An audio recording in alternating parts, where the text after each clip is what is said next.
What is truth in literature? By Brooke Miller. The concept of truth in literature is a deep topic, and we can look at this question from various angles. But first, let's break down our question. What does the word literature mean? According to Merriam-Webster's dictionary, literature is defined as writings in prose or verse. Well, then what is a prose or a verse? Verse is an emphasis on arranging words into a rhythmic pattern, whereas prose is spoken or written articulation that is not to a beat. Now that we know what literature is, what is truth? For most of us, true is something that is fact. However, sometimes truth can also be factually lacking, but emotionally believable. According to one of the definitions by Merriam-Webster, truth is a judgment, proposition, or idea that is true or accepted as true. With these things in mind, why is truth in literature something that can be looked at from various perspectives? Well, if we think about our definition of truth, we realize that what I believe to be the truth may not be the same as what you believe to be a truth.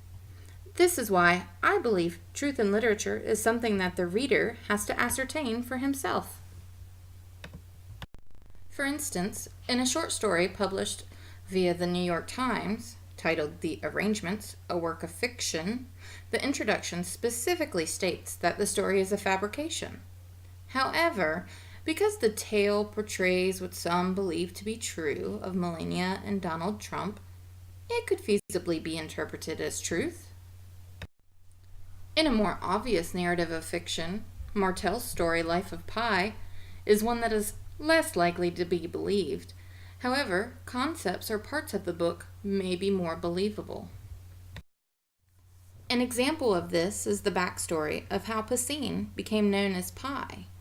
Because the author introduced the concept of bullying, which is a relatable topic to many, readers make a connection with Pi that may not have otherwise existed.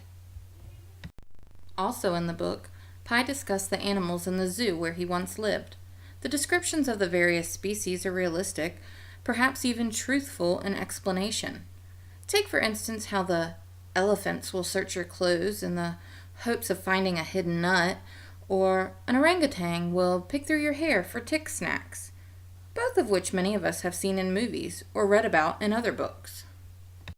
But while the author provides realistic encounters, the overall storyline is still a fabrication. The reader, while easily sucked into the book and its storyline, must remember that they are still reading fiction.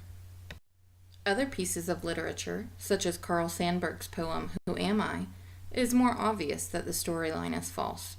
For instance, in the first line, my head knocks against the stars, is apparently a falsehood. It's not possible for your head or my head to touch the stars. Yet, as the reader continues through the poem, he may find himself relating to one or more lines. Lines such as, I have been to hell and back many times, or I know all about heaven, for I have talked with God. Sometimes just the ability to relate to a reading or to have some sort of spiritual connection creates a feeling of truth for the reader. As you can see, truth in literature does not necessarily mean that a story is factual. Rather, it may be a relatable concept, an embedded partial truth. It could be a spiritual drive, or something someone wants to believe that creates a truth in literature.